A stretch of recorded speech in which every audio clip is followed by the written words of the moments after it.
You guys might be familiar with this saying, so I want you to finish it for me. Sticks and stones may break my bones, but words can never hurt me. Well, guess what? The state of Michigan thinks that's rubbish. At the Capitol, a bill to expand Michigan's laws against hate crimes is gaining momentum. After passing the House, the legislation now moves to the Senate. The Michigan House passed legislation on Tuesday that would expand Michigan's 1988 ethnic intimidation law, allow prosecutors more power when it comes to vandalism at places of worship, and include gay, transgender, and senior individuals. Now, Democrats tell me they're pleased to see momentum on this bill after multiple tries. But Republicans tell me they're concerned about the potential impact on speech. In what state? What? Michigan. Yep. You know, I knew this was coming too. That's where this whole hate crime thing, I remember when that was kind of seeping in, and at first you don't really think much of it, but I watched this whole like roundtable discussion about it, and they were saying, you know, this is going to cause a lot of controversy and conflict and things, because when you start saying hate crime, now certain types of people are favored and they have privilege and things like that, because they gave two scenarios. You know, you have a little granny, she goes to the ATM and she's robbed at gunpoint, and the man gets away, and the cops are like, okay, we'll do our best to find him or whatever. But what if you swap that, and now you have a homosexual or a transgender at the ATM, gets a gun pointed to him? Ooh, this was targeted, it was a hate crime, we're going to find the criminal and we're going to put him under the jail because this is a hate crime on top of a robbery. I wonder how this works with religious freedom, because the thing of pronouns is really, really complicated. Mm-hmm. I have a friend who I heard through the grapevine that he wants to be called they, them, and wanted to change his name. He didn't approach me or some of my other Christian friends that he's friends with specifically, because this mutual friend who is not a Christian said to me he feels like not really comfortable asking you guys, like, judged. And I said, no, I wouldn't judge him. But I was really thinking, like, what do you do with that? I've never experienced that before. And you don't want to lose their friendship. You don't want to, you know, make them feel disrespected. But at the same time, there's God. And I talked to Wayne recently, and his point of view was, well, God is the creator. He made you like this, and you should tell them in a respectful way, like, I would prefer to still call you by your real name and your gender that you were born with, because that's how God created you and he loves you, and that we should put God first. And he said that there were examples of parents who still called their child, their transgender child, by their name given at birth, but the gender given at birth. That child at one point even didn't want to talk to the parents anymore, but eventually it led them to saying, thank you for doing that, because you reminded me of who I really am. And they came back as being, no, this is not what I want to do. So it's such a complicated issue. Yeah, and feelings are subjective. They can change from one day to the next, you know, as the bill states. I was just looking it up here, and it's basically, you know, a victim that feels terrorized, frightened, or threatened, which that's hopefully the intimidation piece. No Christian is in the business of terrorizing, frightening, or threatening, but being based on feelings.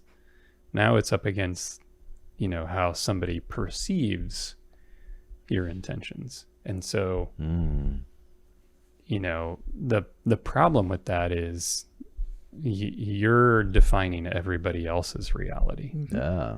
And anybody can do that. So if I get pulled over by a cop and I define my reality now as I'm the president of the United States, that's how I feel.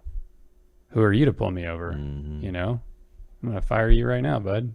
You know, that doesn't work with a multitude of scenarios. You can't define everybody else's reality for them in so many different scenarios. So it gets to be very sticky and very slippery when it's very subjective like that. And there's a lot at stake here, because using the wrong gender pronouns towards someone could land you with a felony charge. Yeah. in the state of That's Michigan. crazy. So that's carrying a sentence of up to 5 years in prison and up to $10,000 in fines. And what if you decide, okay, I'm going to respect this person's pronouns. You do your best. You make a mistake. You call them he or she or whatever, and then you go to prison. It's not like you did that on purpose. It's confusing to call somebody different. Is also predicated on the fact that everyone you're dealing with, and I'm not saying that there's a broad issue here, but it is making an assumption, and that is that every person that you deal with is mentally stable and reasonable. Yeah, right. Because if they're not, now you have an entirely different issue. Because if they are let's say they have some kind of chemical imbalance in their brain and they're, I don't know, schizophrenic or something, and they're just get irate over something and they insist that they're angry and you offended them and all that.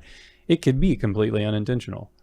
And then they claim otherwise. And so there's a lot of assumptions here that could go really bad and really wrong in the perfect storm kind of situation. I think the bill attempts to address that. It does identify or defines what intimidate is. It's a willful course of conduct involving repeated or continuing harassment of another individual that would cause, and it says a reasonable individual. But what does a reasonable that's individual good. I is haven't read the law, so to that's feel good. terrorized, frightened, threatened, and that actually causes a victim to feel terrorized, frightened. The other thing I like about that is it's stated in a way that it says continued. Yeah, it's not so accidental. This is not a one-off oh, sorry, I didn't But know. it could be continued and still not be intention of harm. Because think from a Christian's perspective, they're not willing to lie to someone who's like, I see you you are a biological male, but you're asking me to call you female. Well, I'm not going to do that. So that would be a continued he when the person's saying, no, I'm she. So then, that would put someone in the category of possibly getting a felony. Yeah, and it's hard to break. It's hard to break a habit if you've been calling somebody by a particular gender, and that's hard. And they appear to be a particular gender, and then you would, your mind just kind of automatically goes there. So it would take some effort and training to do otherwise. Yeah.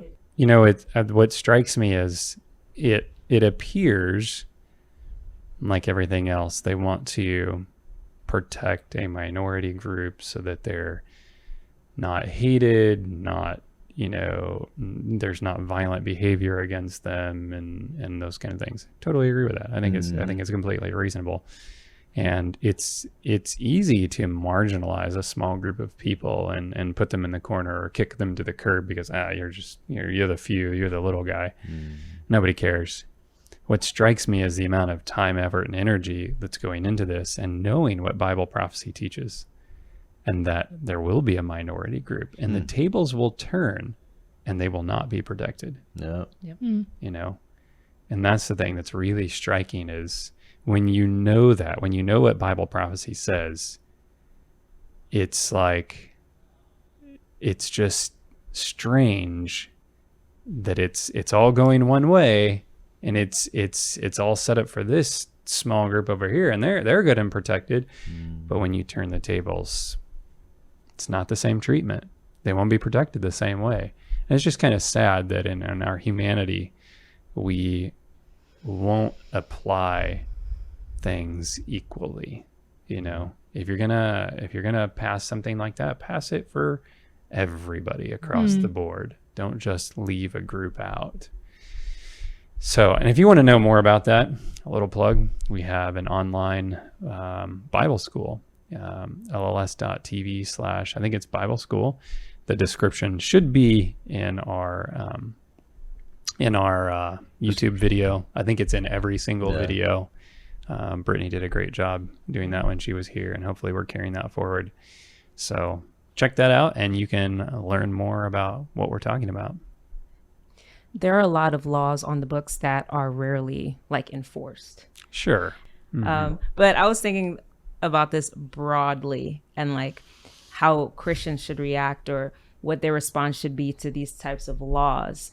And the verse, Ephesians chapter 4, verses 14 and 15 came to mind.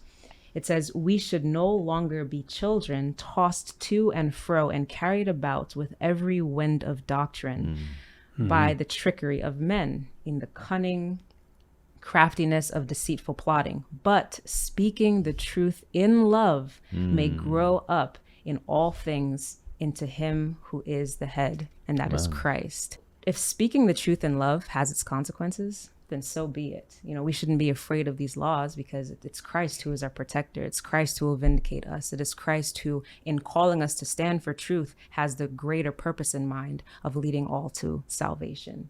And that, I believe, is more of a witness than trying to cater to someone's feelings in the time being, and putting ourselves in the position of God in trying to navigate someone's heart in which we can't see, right? So it's just for us to do what we can, and God gives clear instructions as to what that is that we should be doing. And so it's just some encouragement that these bills will continue popping up. I do believe it's a direct attack against freedom of thought and freedom of speech. But it's not something that we need to be fearful of. As Keith rightly brought up, it is prophetic. It is going to happen. But just as there's a lot in prophecy that seems doom and gloom, there's also a lot of hope. And that is that Christ is coming again to make all things new, to make all things make sense again, and for there to just be a collective, unified peace, happiness, and joy. And I'm looking forward to that. Aren't you guys? Amen. Yeah. Yep. If you're living in Michigan, have you heard about this bill? What are your thoughts about it? Leave some comments below. And for our broader audience, those who aren't living in the mitten, right? That's what Michigan is called, the mitten. I just learned that. I'd like to hear your thoughts as well and what you would do in that situation. Again, none of us here have anything against those in the LGBTQ community or gender non-conforming, because we all have things that we're going through in our life. There's no hierarchy to sin. It is all there, and we are all called to surrender to Christ and be loving to one another, as Ephesians is saying, speaking truth in love, and that's the most important thing. So we thank you so much for watching. Is just, if there's something that you saw on the news, something that you came across that you'd like us to have a discussion about, please leave that in the comments below, or you can reach out to us via email through our website, littlelightstudios.tv. That's also the exact place that you can donate if you'd like to, as well as patreon.com/littlelightstudios. If you looked at Mikey's shirt, you're like, man, that's a really cool shirt. Mikey, where can they get that? You can go to lightwear.shop, and we encourage people to go there because it helps us, and it also helps you to share your witness to those around you. Somebody might see a shirt like this and say, Beauty for Ashes, what's that about? Oh, it's in the Bible. Right there, you got an opening wedge to talk about the Bible. That's right. Thank you for watching. We'll see you guys next time.